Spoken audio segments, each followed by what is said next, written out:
Bismillahirrahmanirrahim. A'udzubillahi minasyaitonir rajim. Bismillahirrahmanirrahim. Alhamdulillahirabbil alamin. Wassalatu wassalamu ala Rasulillah ajmain. Wassalatu wassalamu ala sayyidina Muhammadil mab'uts rahmatan lil alamin. Qala Allah ta'ala fi kitabil karim. Subhanaka la ilma lana illa ma 'allamtana innaka antal alimul hakim. Amma ba'du. Alhamdulillahirabbil alamin.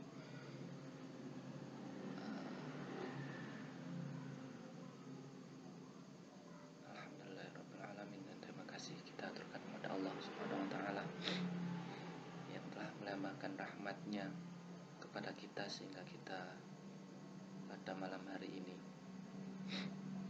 kita bisa bersama-sama, kita bisa berkumpul, kita bisa bertukar pengalaman, kita bisa saling berbagi tentang apa yang telah Allah karuniakan kepada kita. Tentunya karunia-Nya yang berupa petunjuk-petunjuk. Pada malam hari ini sebagaimana yang sudah Allah letakkan kehendak, sebagaimana kehendak yang telah Allah letakkan ke dalam diri kita dan ke dalam diri saya sendiri khususnya, dan umumnya kepada kita semua, untuk mempelajari dan berbagi mengenai kandungan-kandungan dari Al-Quran. Malam hari ini merupakan malam pertama yang insya Allah dan semoga Allah terus menggerakkan kita untuk mempelajari dan terus mendalami firman-Nya yang berupa Al-Quran yang telah Allah titipkan kepada baginda Nabi, kemudian dari baginda Nabi titipkan kepada para sahabat, para tabi'in, tabi'ut tabi'in, para ulama, sehingga sampai kepada kita pada malam hari ini, pada hari ini. Dan Allah sendiri juga telah mengkabarkan bahwasanya Allah sendirilah yang akan menjaga keautentikannya Al-Quran. Jadi apa yang kita kaji pada malam hari ini, apa yang kita bagi pada pagi hari ini, pada malam hari ini semata-mata hanyalah sebagian percikan kecil saja dari hikmah atau dari pemahaman yang telah Allah berikan. Semoga dari pada ini kita dapat terus mendalami firman-firman Allah, karena sesungguhnya firman Allah tidak akan ada matinya, karena ini berhubungan langsung dengan Allah, ya. Firman dan si pemilik firman ini ibarat saya dengan omongan saya. Tentunya selama saya ngomong dan itu ditangkap orang yang menangkap omongan saya bisa meminta pertanggungjawaban kepada saya, bisa mengkomunikasikannya lagi kepada saya. Demikian juga Allah yang telah mewujudkan Al-Quran kepada baginda Nabi, memfirmankan Al-Quran, dan kemudian kita tangkap dan kita bisa mengkomunikasikannya dengan Allah untuk mengetahui makna sebenarnya daripada Al-Quran ini. Dan apa yang akan kita ulas pada malam hari ini, apa yang akan kita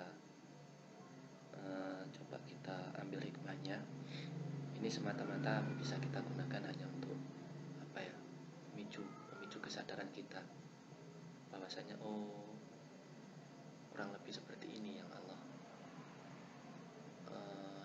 kehendaki bagi diri kita. Oke, bismillahirrahmanirrahim. Sebelumnya mari kita kita silaturahmi, kita silaturahkan jiwa kita kepada Allah. Caranya Anda cukup mengheningkan diri Anda cukup mendiamkan diri Anda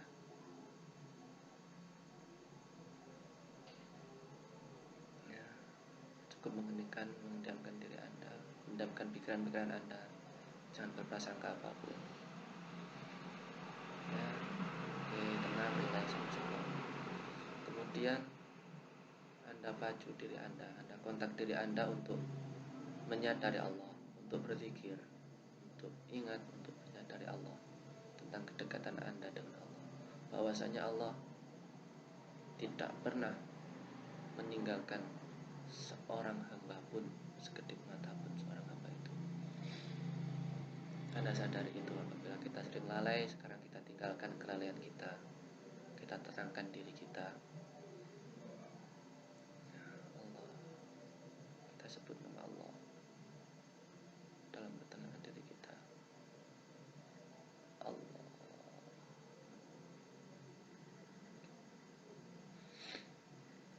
Nah, kondisi Anda yang menyadari tentang kebersamaan Anda dengan Allah, tentang bahwasanya Allah tidak pernah meninggalkan kita sedikit pun, itulah kondisi kita bersilaturahmi dengan Allah. Selanjutnya, setelah kita bersilaturahmi dengan Allah, jangan lupa kita juga harus bersilaturahmi dengan utusan beliau, juga sekaligus kekasih beliau, Rasulullah Muhammad SAW. Caranya bagaimana? Kesadaran Anda tentang Allah jangan Anda lepas, jangan Anda tinggalkan. Anda sadari Allah, ya. Kemudian bersolawatlah kepada baginda Nabi, mohon kepada Allah untuk melimpahkan rahmat kepada baginda Nabi. Allahumma sholli ala Sayyidina Muhammad wa ala ali Sayyidina. Dan Anda sadari bahwasanya baginda Nabi itu diberikan izin oleh Allah untuk menghampiri hambanya, menghampiri umat Rasul yang mengucapkan sholawat kepada Rasulullah SAW.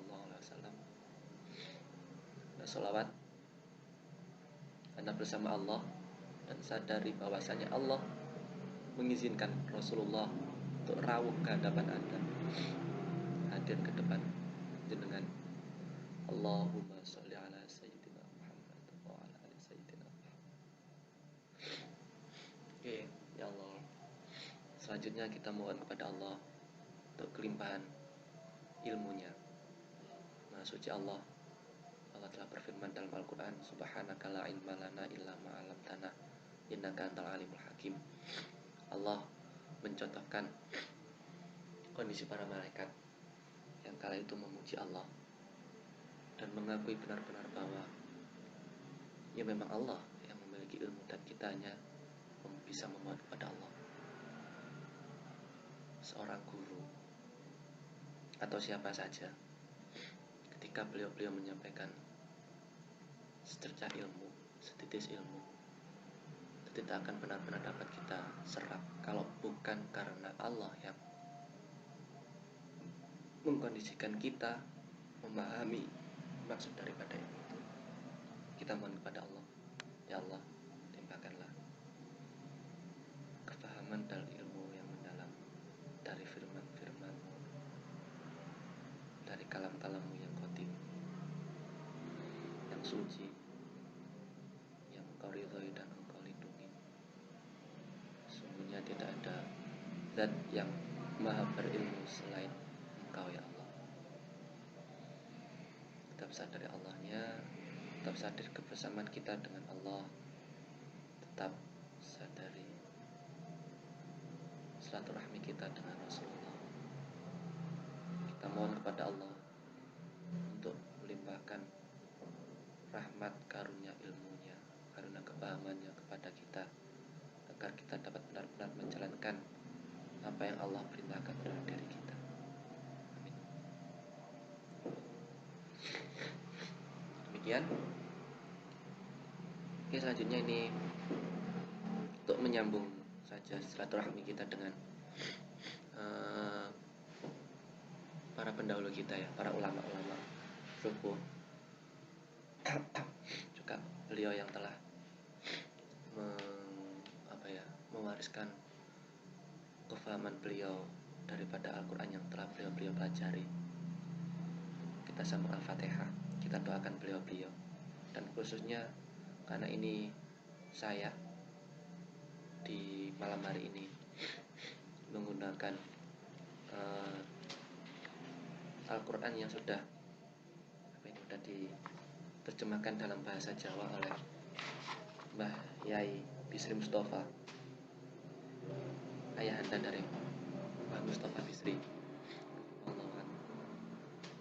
Kita khususkan Al-Fatihah kepada beliau, dan secara umum kita fatihahkan, kita doakan kepada seluruh ulama yang terdahulu maupun yang akan datang, ulama billah, ulama yang benar-benar menghambakan dirinya kepada Allah.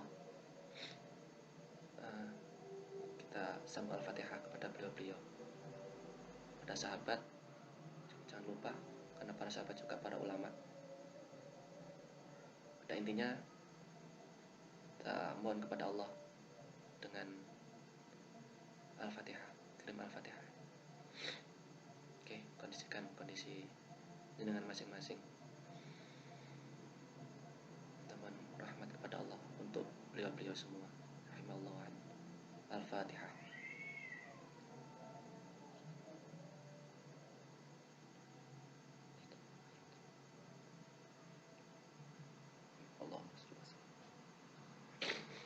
Bismillahirrahmanirrahim.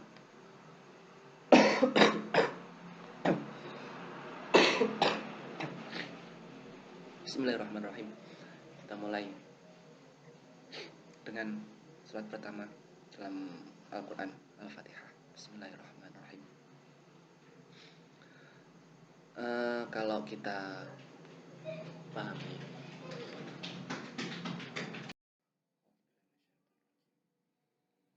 Bismillahirrahmanirrahim. Untuk yang pertama, kita mulai dari Al-Fatihah sebagai surat pertama dalam Al-Quran ya. Al-Fatihah itu berarti pembuka. Kalau kita pelajari dari tafsir-tafsir yang telah ada, ini bisa tergolong, para ulama berselisih pendapat ya. Ini ada yang mengatakan tergolong surat Makkiyah maupun Madaniyah. Kalau surat Makkiyah itu seringkali atau bertitik tumpu pada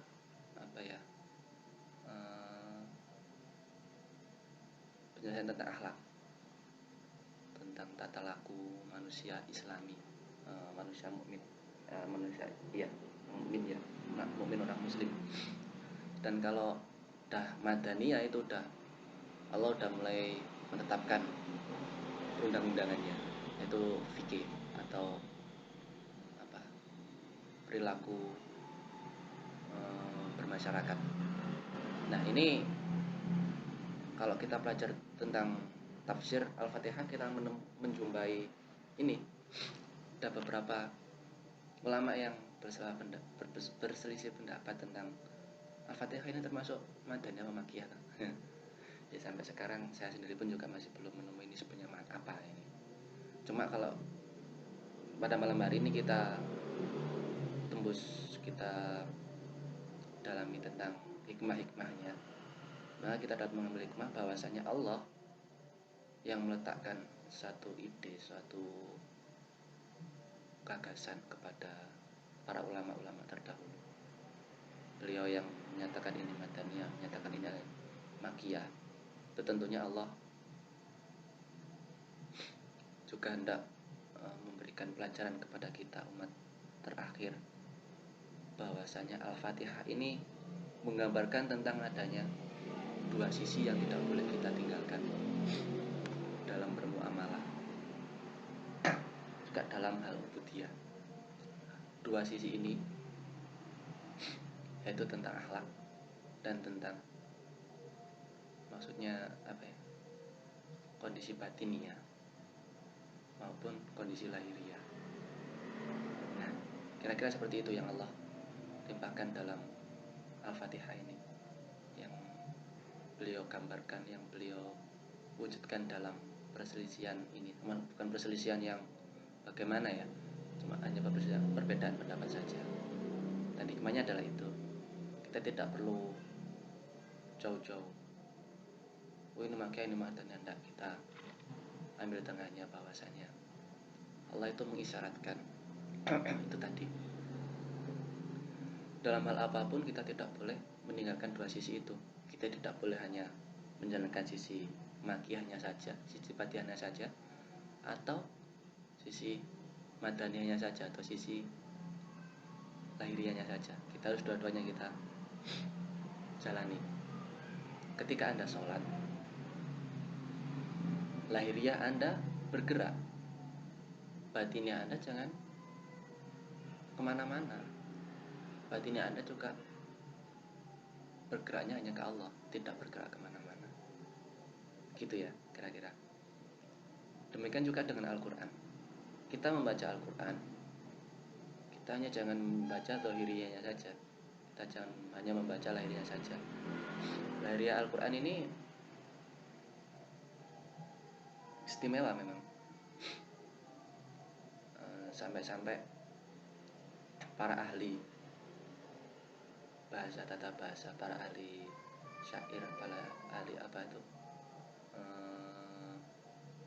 apa ya, semacam puisi gitu ya, puisi bahasa Arab ya, itu mengakui tentang keindahan bahasa Al-Quran. Tapi kita tidak boleh berhenti di sana. Ada sisi batinnya yang tentu harus kita tembus, itu harus kita dalami, tentu harus kita dalami lagi, dalami dan pelajari terus. Nah, untuk mempelajari sisi batinnya, kalau sisi lahiriah kita dapat mempelajari Al-Quran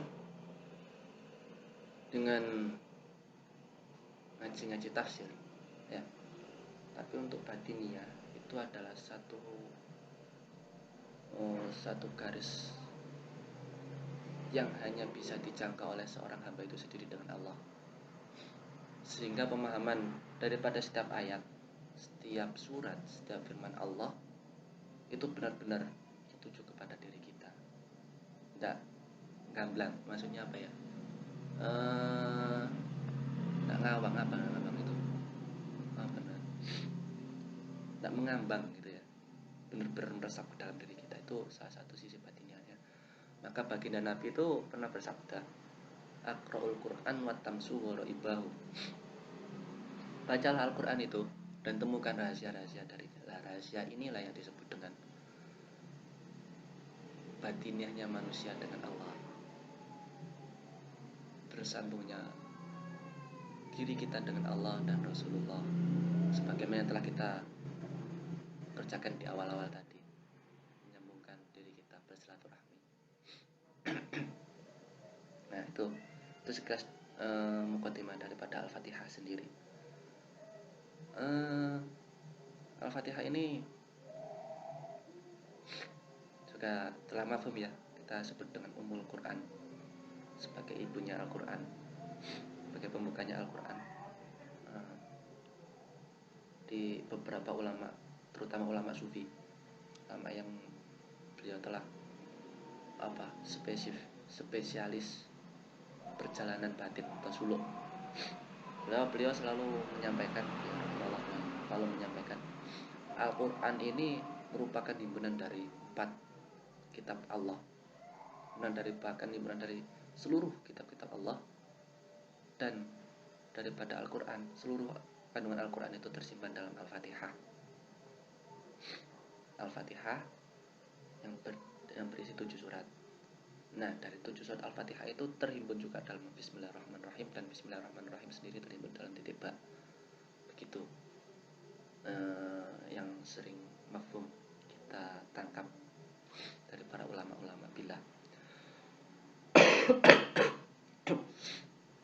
Al-Fatihah ini juga disebut dengan Syabul Masani, yaitu 7 ayat secara ulang-ulang.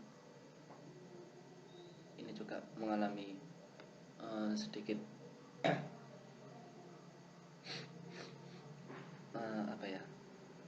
perbedaan. Ada yang menyatakan yang dimaksud 7 ayat yang berulang-ulang itu adalah karena seringnya ayat ini diulang dalam sholat, maupun ya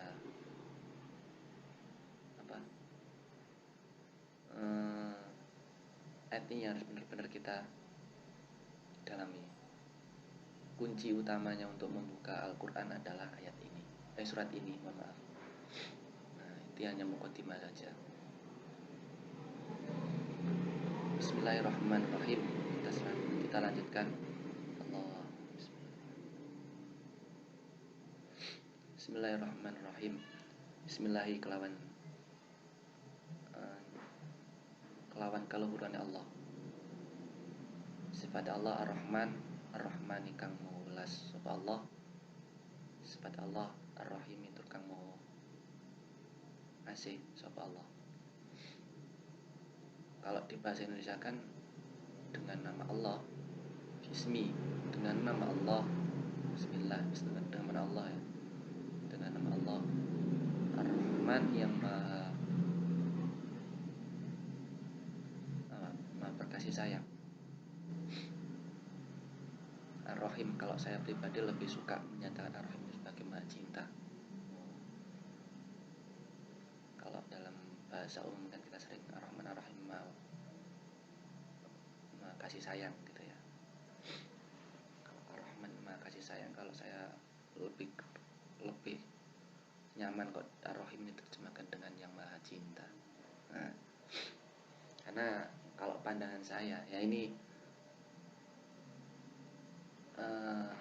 bisa dipakai bisa tidak, terserah jenengan masing-masing. Kalau pandangan saya pribadi, Ar-Rahman itu apa? Maksud saya yang maha berkasih sayang. Kasih sayang itu kan luas. Pada siapapun kita harus kasih sayang. Nah, kalau cinta itu kan lebih intern. Ya, kira-kira demikian yang menurut saya pribadi. Ya, nanti jangan komunikasikan juga dengan Allah, karena bagaimana juga ini firman Allah dan wajib bagi kita untuk mengkomunikasikan firman Allah kepada si empunya firman. Dan ini pada malam hari ini seperti yang telah saya sampaikan di awal tadi, kita belajar, kita berbagi, belajar. Bismillahi, dengan nama Allah. Bismi. Nah, ini yang sering menjadi pertanyaan di kalangan sufi. Maksudnya di kalangan para jalan suluk. Bismi kok enggak pakai biismi. Nah, kalau belajar jenengannya sudah belajar ilmu nahwu shorof, tentu bisa menyampaikan ini dengan bahasa apa ya, literatur kata, balaghah ya. Nah, cuma karena saya sendiri juga tidak terlalu fokus di sana di nahwu shorof, ini saya ambil hikmah daripada Bismillah. Allah tuh dengan sengaja menyelipkan alif di antara ba dan sin ini agar tidak terjadi kegaduhan. Nah, bisa disampaikan alif ini namanya aurat. Yang namanya aurat itu tidak boleh dibabar secara umum.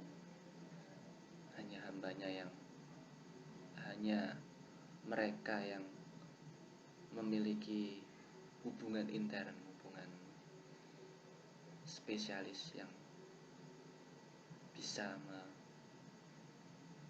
yang boleh melihat aurat itu. Yang saya maksud dengan bahasa spesial itu jenengan yang sudah benar-benar tumbuh rasa cinta untuk bermanunggal dengan Allah, serta dengan Allah dalam peristiwa bertauhid dengan Allah, kembali kepada fitrahnya. Nah, kalau udah seperti demikian, saya kira udah masing-masing kita udah berhak untuk berjalan untuk memandang aurat itu hal yang rahasia, dan rahasia itu adalah sesuatu hal yang tidak bisa kita omongkan. Seperti yang telah kita jalankan tadi yang pertama, ya, itulah salah satu aurat. apa yang jenengan pandang, apa yang jenengan rasakan, apa yang jenengan tangkap, itulah aurat. Sesuatu yang tidak dapat jenengan sampaikan secara verbal, ya, kira-kira demikian. Bismillahirrahmanirrahim. Bismillah. Di sisi lain Allah ini menyatakan tentang adanya dan tunggal yang maha batin. Alifnya kan disembunyikannya sama Allah, batin sekali. Tapi tetap dapat kita pahami bahwa di situ sesungguhnya ada alif. Itu yang disebut batin. Nah, lanjutnya kalau kita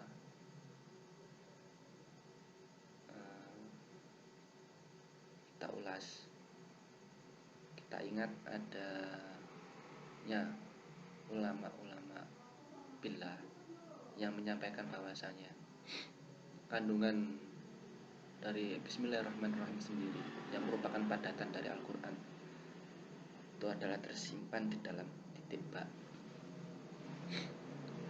Dan ini pun juga dipatenkan di dalam surat Al-Fatihah sebagai satu buka. Ini memiliki sebuah pengkodean bahwasanya apa ya, titik ba ini loh kunci untuk memahami Al-Quran. Nah, demikian. Titik ba ini loh yang insya Allah akan menumbuhkan kesadaran kita untuk bersilaturahmi dengan Allah, dengan Rasulullah. Nah, titik ba ini sendiri apa? Titik ya. Nah, titik ini kan sebuah simbolisasi dari Allah agar kita itu kembali pada satu gumpal darah yang pada akhirnya mewujudkan diri lahir kita. Salah satunya. Dan juga titik ba ini pengkodean dari Allah, simbolisasi dari Allah agar kita menyadari adanya satu titik, satu zarrah cahaya Allah yang diletakkan di dalam setiap diri kita, ya. Anda bisa mempelajari atau menyadari atau menemukan zarrah ini, titik kehidupan dari Allah ini, dengan Anda mengamati nafas Anda. Coba sekarang jenengan amati nafas jenengan yang masuk dan keluar tanpa jenengan atur, dia masuk sendiri. Coba jenengan amati.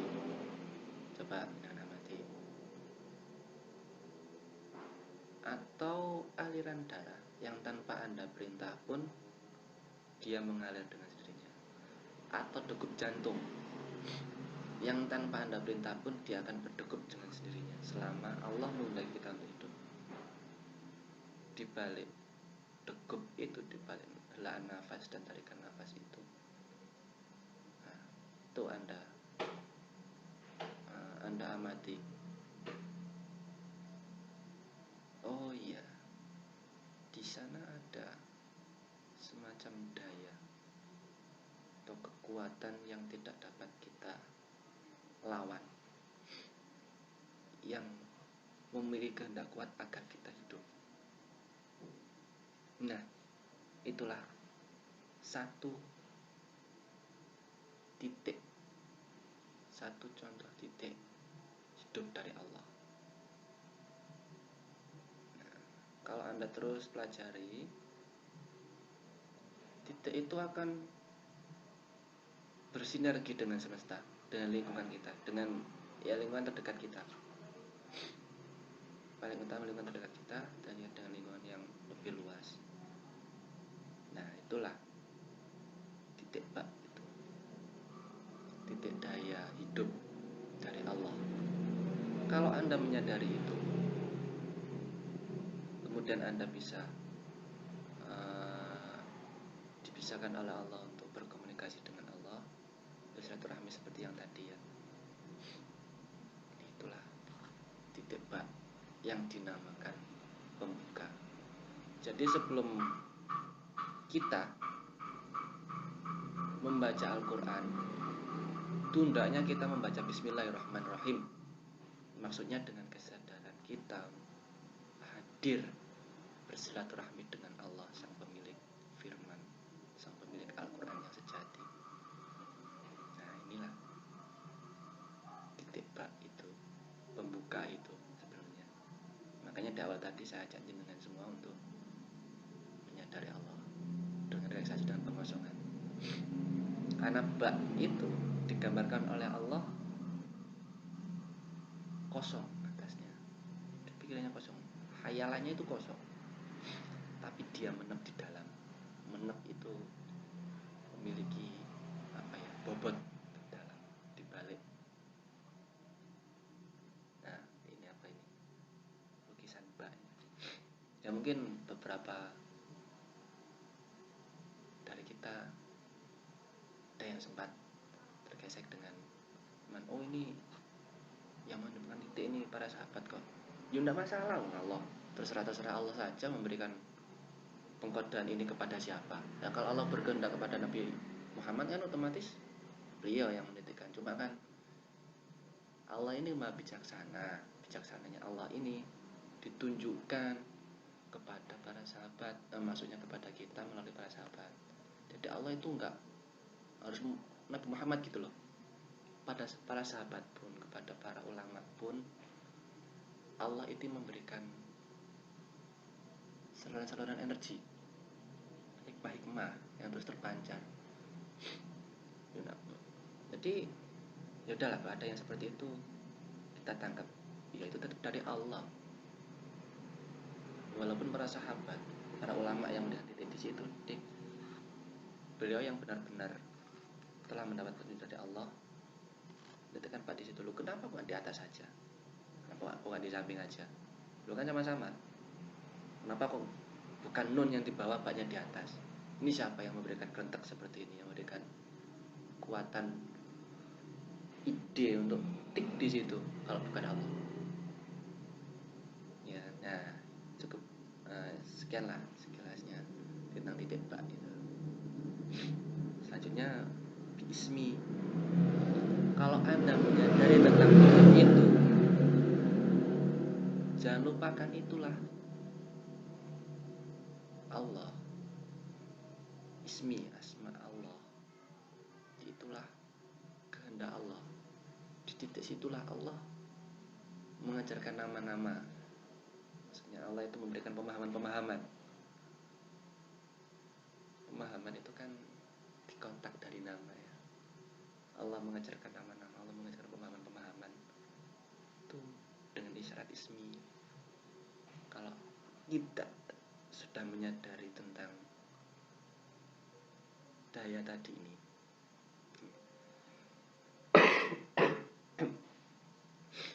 dan kita jangan ngelamun. Ya Allah, ya Allah, tak puja Allah, ya Allah. Seperti yang tadi kita lakukan. Kita kosongkan. Oh, kita sadar, oh di sini ada nafas yang mendorong nafas. Kita sebut Allah, ya Allah, Bismi, dengan nama Bismillah, dengan Allah. Nah, nama Allah sendiri dalam Bismillahirrahmanirrahim ini juga menyimpan sebuah keistimewaan, yang mana kok bukan Ar-Rahman saja yang disebut Allah, yang diutamakan Allah, kok pakai Allah, Kak Lillah sajalah. Ini kan tentu Allah itu memberikan ketetapan kita seperti ini, hikmahnya juga cukup luar biasa. Salah satunya juga boleh saya kutip dari Sultanul Aulia Syabdul Qadir Jailani radhiyallahu anhu. Bahasanya ini loh, nama Allah itu setiap hurufnya itu mengarahkan pada Allah, pada zat yang tak tergambarkan, pada satu kondisi yang Allah bisa kita bayangkan. Contoh, gini, Allah, alif lam lam ha. Kalau kita ambil alifnya aja. Ini seperti yang tadi saya katakan di alif yang terbuang tadi. Satu-satu ini menunjukkan satu ekstensi yang maha ahad, maha tunggal, yang maha esa, yang tak terbantahkan, yang tak bisa melebur dengan apapun kecuali secara batin. Zatnya Allah itu tunggal, tidak bisa bercampur dengan ecek-eceknya kita ini kan Allah menciptakan kita dalam kondisi yang apa ya, fana. Kalau Allah, alif itu menunjukkan keahadan Allah, ketunggalan Allah, zatnya tidak bisa, karena kuasanya zatnya tidak bisa bermanunggal dengan zat lain, karena sesungguhnya tidak ada zat lain tanpa kehendak Allah. Ketika al kita tarik, ketika alif kita tarik, kita menemukan alif itu adalah Allah, dan yang tersisa adalah lillah. Alif yang kita kesampingkan tadi itu menunjukkan bahwa kita harus berpandang kepada Allah, kita bertauhid, maafkan bertauhid, kita bermakrifat Allah itu tunggal. Nah, sisanya kan lillah. Lillah itu adalah untuk makhluk. Maksudnya begini, lillah ini pancingan dari Allah untuk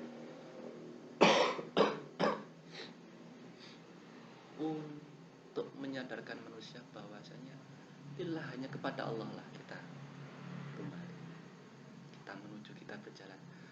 Apapun kondisi kita, sebenarnya kita itu ditunjuk untuk Allah, diharuskan untuk Allah. Apa yang ke Allah? Allah bersama kita. Kesadaran kita yang ke Allah. Saya menatap adanya nih makanan. Jadi saya harusnya itu lillah. Kita memandang makanan ini dari Allah. Juga ada substansi dari makanan yang itu adalah pancaran sinar dari Allah, nurullah. Lillah. Dari lillah yang tersisa kita tarik lam awalnya, saya alif ganti dengan lam, tinggal yang sini lahu. Alif dengan lam ini kalau kita pelajari dari bahasa Arab, al ini menunjukkan sebuah keistimewaan, sebuah pengkhususan, ya. Jadi kalau al ini pasti menunjukkan pada satu keistimewaan yang tidak dimiliki yang lain. Nah, siapa lagi yang paling tunggal, yang memiliki paling istimewa dan tidak sama dengan yang lain kecuali Allah. Juga Allah, lahu kepada Allah, kepadanya siapa? Zat yang maha tak tergambarkan. Anda jelas dia. Karuan, maksudnya kalau misalnya di depan ada awalannya, nah ini atofnya ke sana, kita baliknya ke sana. Lahu pada satu yang tak tergambarkan, kekosongan, kehampaan, tapi di sana ada Allah yang tak tergambarkan, lahu yang hanya istimewa. Nah, dari lahu ini kalau kita tarik lam yang terakhir kepada sini, Allah, sini tinggal hu. Allah kan pengecualian. Jadi kembali lagi, ini yang paling esa, paling tunggal. Jadi padatan kata Allah itu yang pertama yang kita singgung tadi itu Allah. Nah, illah, sudah ada pengecualian. Jadi nggak ada yang menyerupai Allah. Sedangkan hu-nya yang sisa terakhir tadi Hu, hu itu menunjuk pada zat yang maha tak terbatas, tak terhindarkan. Ya kan sambung tetap. Ini istimewanya Allah, nama Allah. Jadi Allah itu dengan sengaja memancing kesadaran kita tentang Allah, zat yang maha tak terbatas, zat yang laisa kamitslihi syai'un, zat yang maha tak tergambarkan, itu dengan lafaz Allah. Kalau sudah begini, bagaimana? Ya kita sadari Allahnya yang tak tergambarkan. Kalau masih ada gambar-gambaran, masih kita belum benar-benar menyadari Allah. Nah, Allah dikira seperti itu. Saya ulangi untuk bismillah sendiri. Ini adalah kunci untuk kita mendalami Al-Quran. Dan kesadaran-kesadaran seperti yang telah saya sampaikan tadi tentang Allah, tentang kita sambung, kita silaturahmikan diri kita dengan Allah, zat yang maha tak terbatas, tak tergambarkan, yang maha tunggal, yang tidak menyerupai apapun dan tidak dapat kita serupakan dengan apapun. Nah, ini bismillah ya.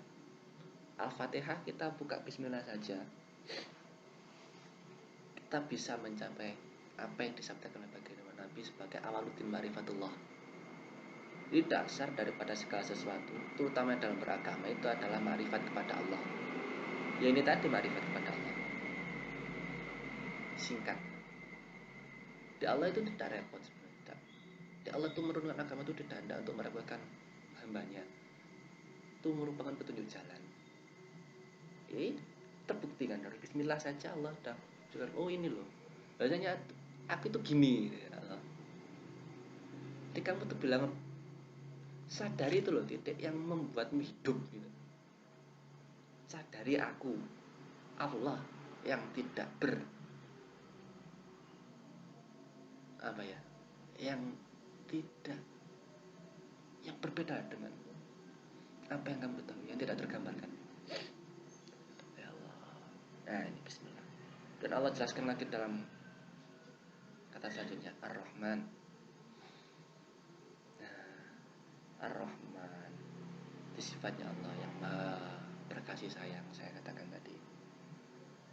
Ini kalau kita mengacu pada terjemahannya Mbah Haji Bisri Mustafa, Ar-Rahman ini zat kang moho welas. Kalau saya tafsirkannya dalam bahasa Indonesia ya, oh yang maha terkasih ya, kasih.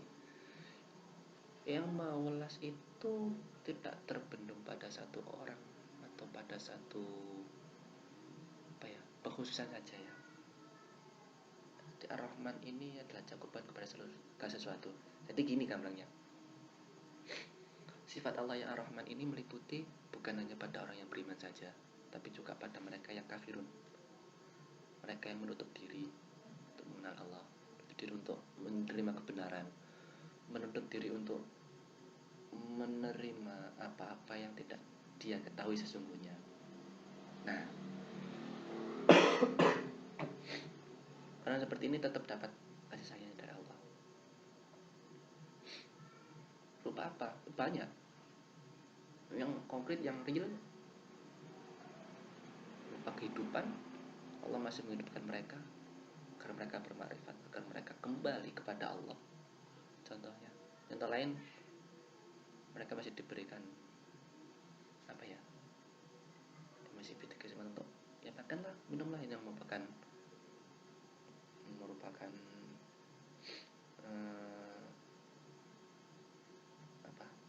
sambung hidupnya yang sebagainya. Dapatlah kita terapkan ini sendiri. Rahman, ini kasih sayang Allah yang meluas, yang tidak terbendung, tidak terkecuali. Selanjutnya Allah menyatakan Ar-Rahim. Bismillahirrahmanirrahim. Ar-Rahim ini menunjukkan tentang kekhususan kasih sayang Allah. Jadi Ar-Rahim ini lebih tertuju kepada mereka yang tumbuh rasa cintanya kepada Allah, tumbuh luapan-luapan untuk kembali kepada Allah. Ini yang jadi orang yang berhasrat untuk sampai kepada Allah, untuk dengan perjalanan rohani kepada Allah. Ya Allah akan memudahkan mereka untuk sampai kepadanya. Ini namanya dari Ar-Rahim. Sisi lainnya hikmah dari Ar-Rahim.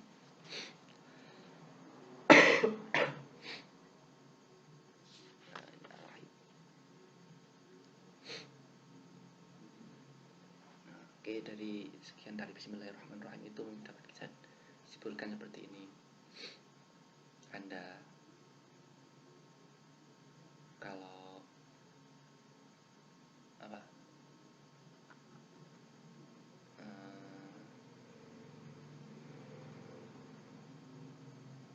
hendak menemukan pemahaman batinnya dari Al-Quran atau apapun saja, membatiniakan apapun saja, meruhaniakan apapun saja, itu dengan Bismillahirrahmanirrahim, yaitu kesadaran tentang zat Allah yang maha luas, yang paling berkehendak di dalam diri Anda sendiri, dan yang memberikan akses khusus kepada hambanya, yaitu Anda yang telah berhasrat untuk meruhanikan sesuatu, sehingga Anda dapat menatap bahwasanya itu adalah Allah.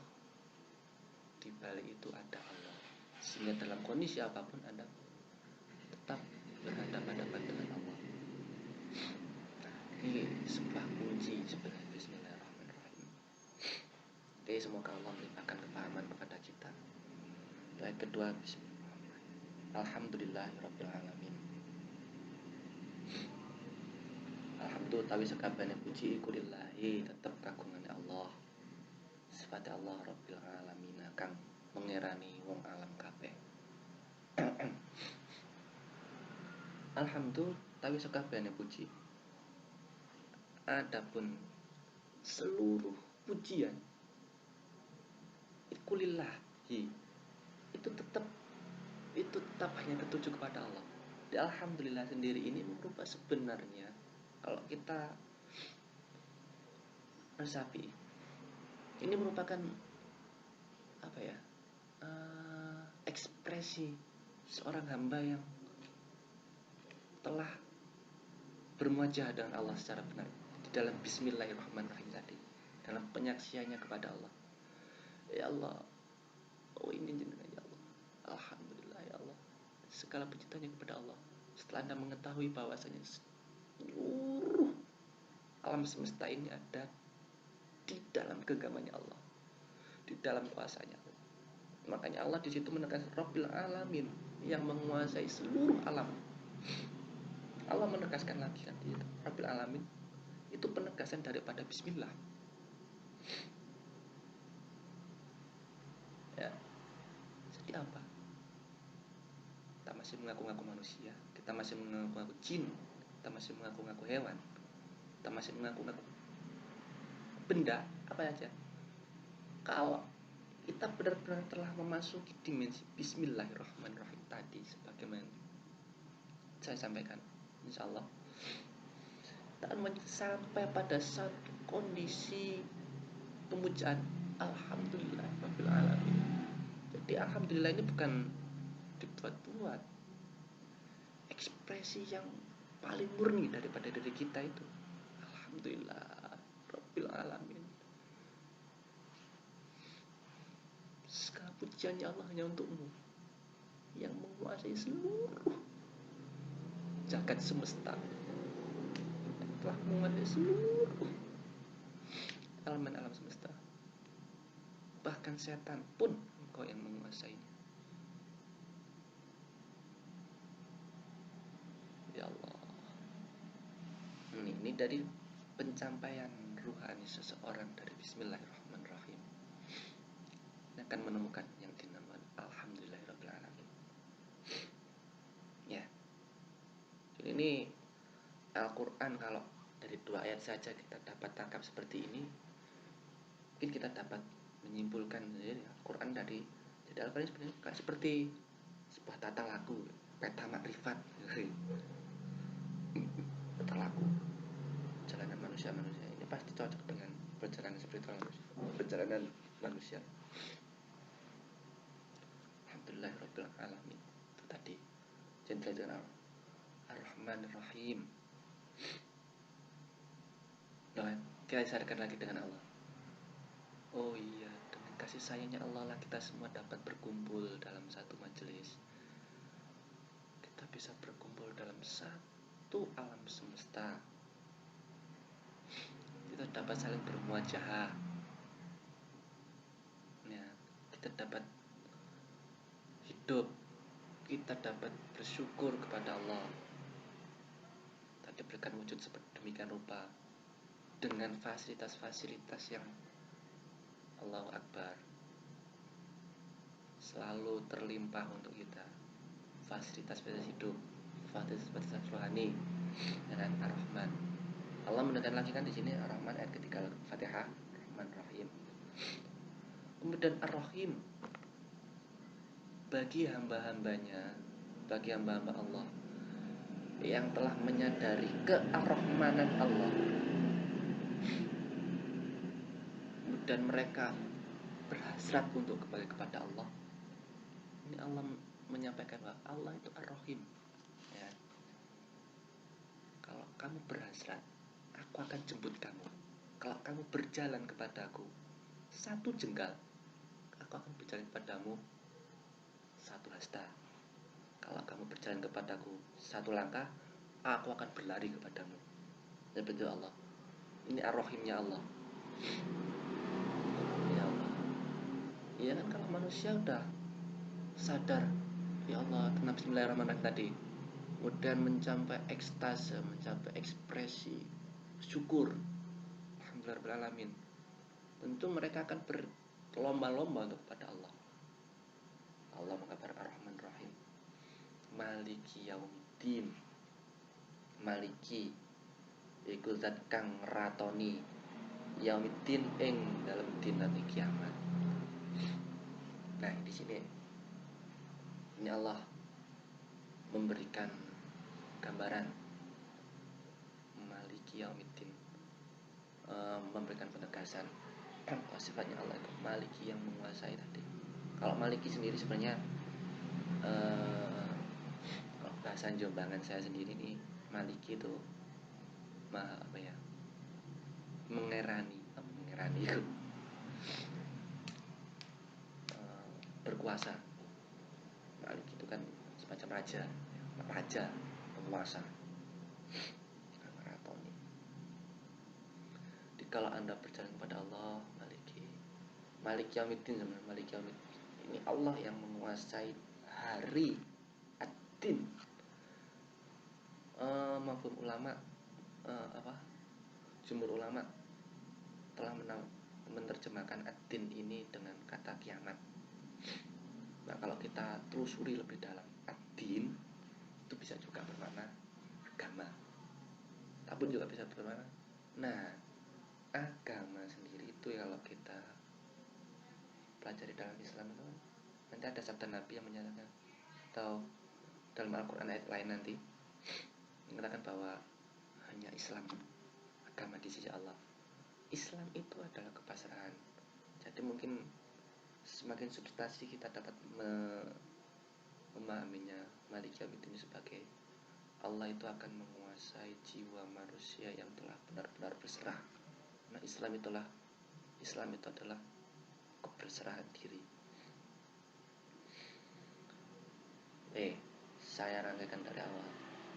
Orang yang telah berjalan, telah disambut oleh Allah, mereka adalah orang-orang yang berserah. Mereka yang telah mengalami kiamat Yaumiddin. Kiamat itu adalah leburnya nafsu mereka, leburnya ego mereka, leburnya kefanatikan mereka terhadap apapun saja atas diri mereka. Mereka telah berserah. Kalau berserah kok masih ada bandar sesuatu, ya bukan berserah namanya. Terlepaskan semua itu namanya kiamat. Allah, mereka hancur, punya hancur.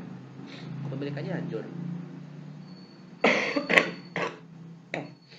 Kehancuran itu yang dinamakan yaumiddin. Maka manusia yang benar-benar hancur malam kiamat itu adalah Allah yang berkehendak atasnya. Makanya Allah berfirman dalam hadis qudsi itu,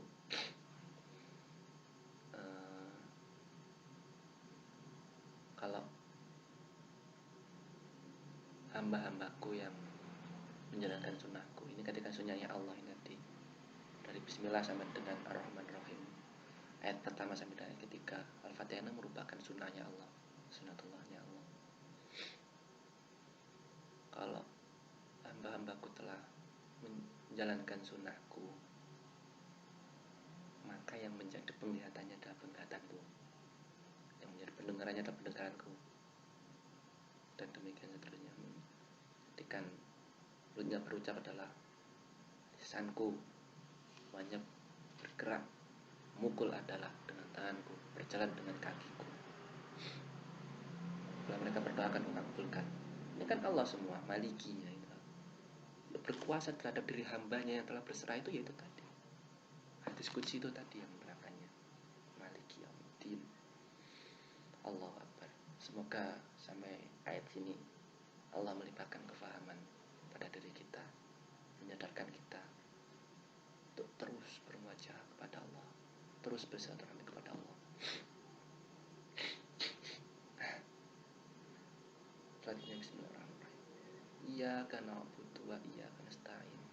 Nah, dalam hadis qudsi yang saya sampaikan tadi ada iyyaka na'budu, Allah berfirman itu, kalau mereka berdoa pasti akan mengabulkan.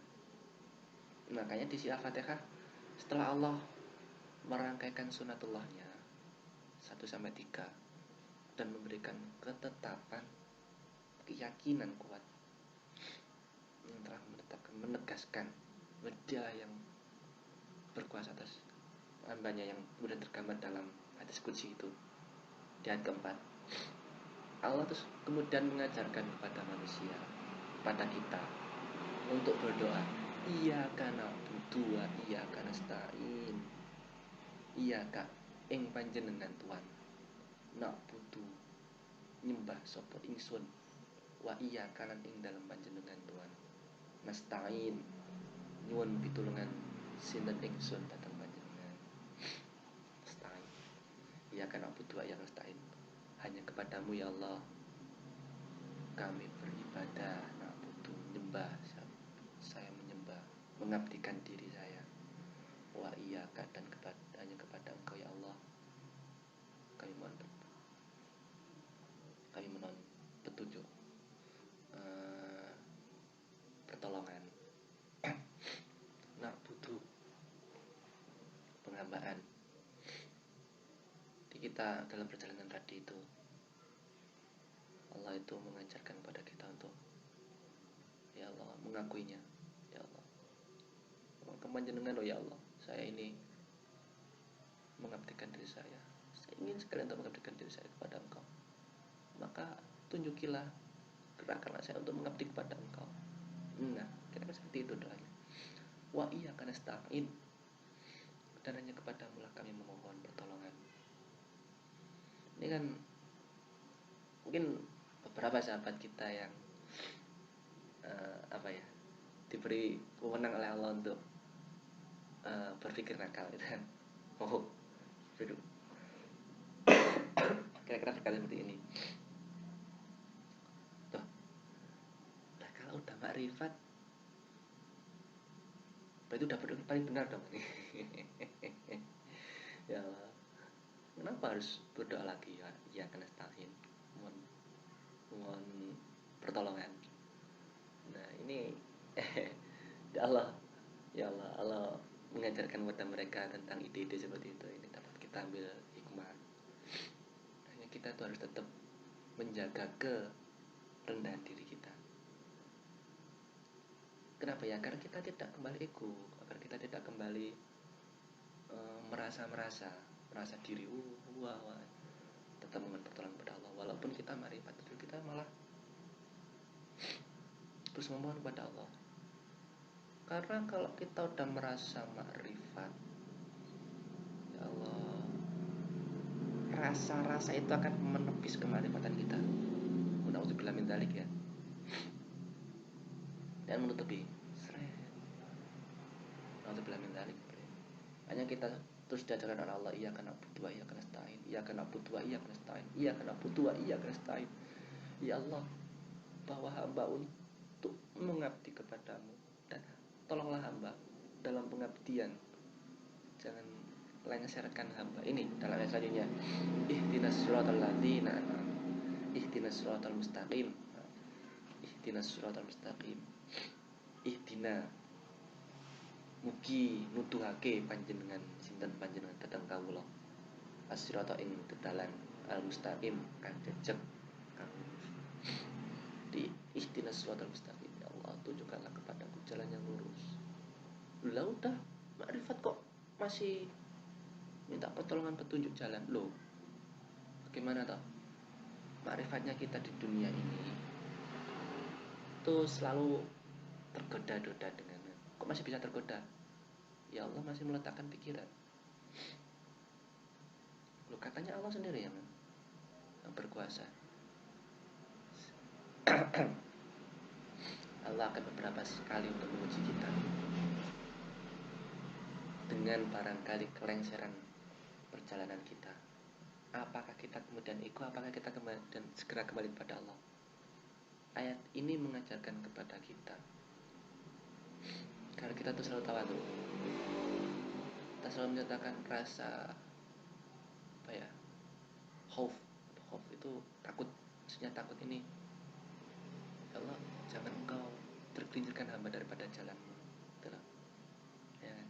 Kalau seorang pecinta dengan yang dicinta kan pasti takut kehilangan yang dicinta. Nah, ini kan sudah suatu kewajaran lah. Dengan siratal mustaqim.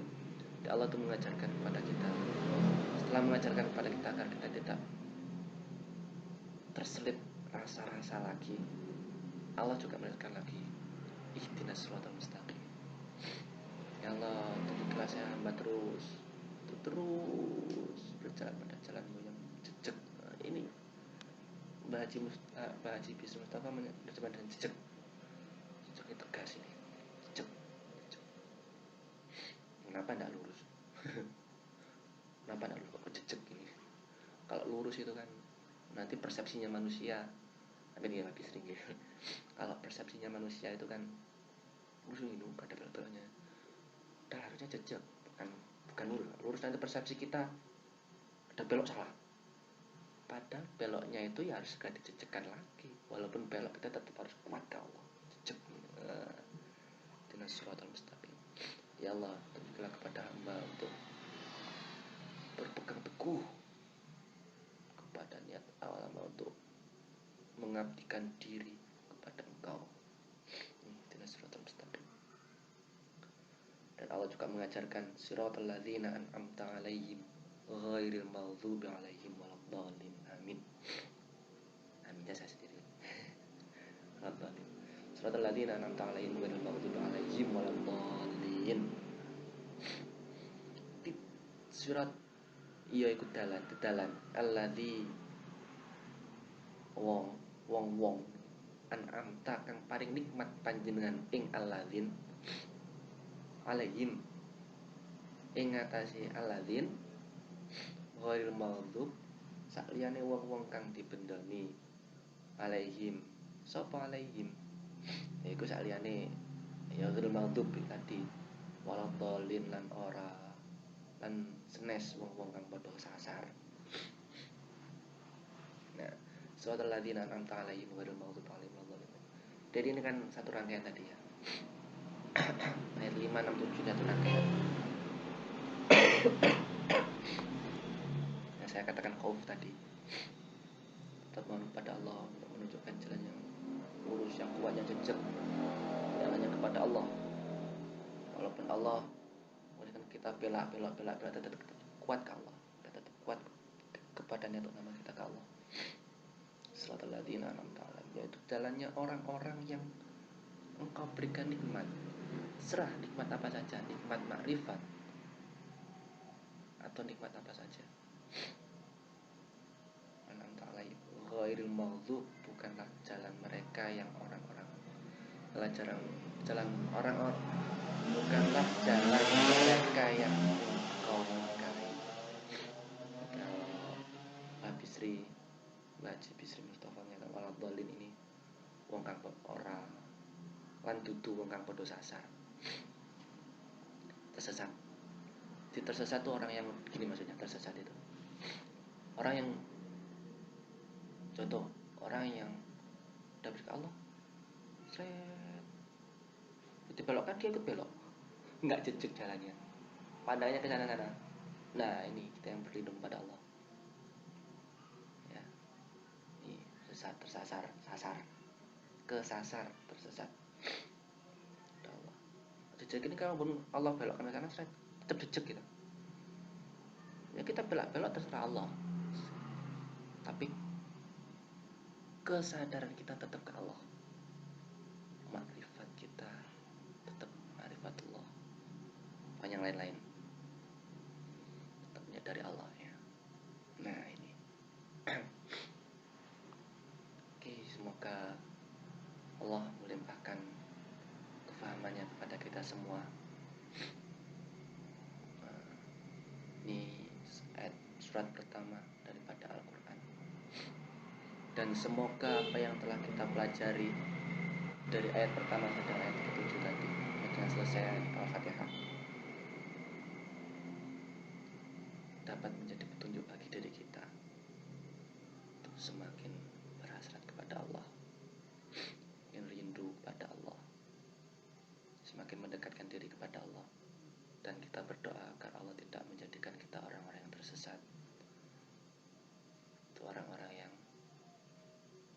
lalai, lupa daripada tujuan awalnya, yaitu lillah, hanya kepada Allah. Maka taufik hidayah wa inayah. Alam bisawab, hidayah bisa pada Rasulullah. Al-Fatihah.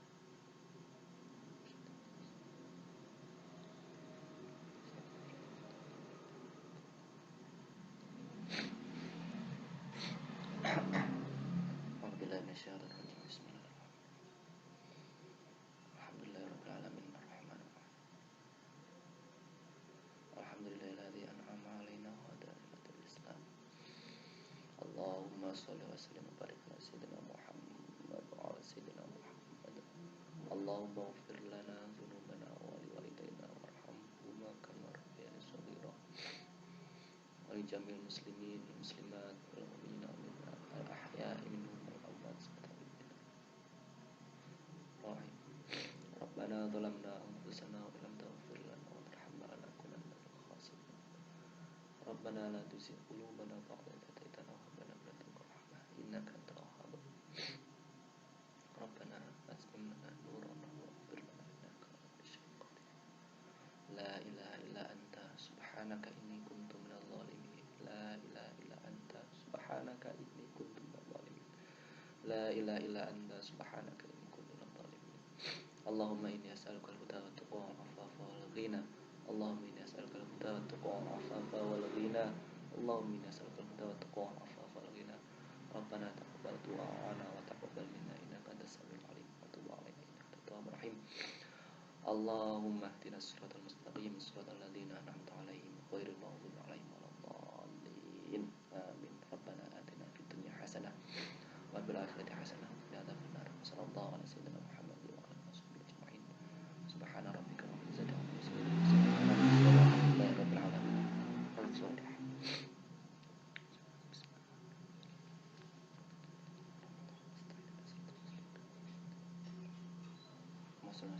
Muhammad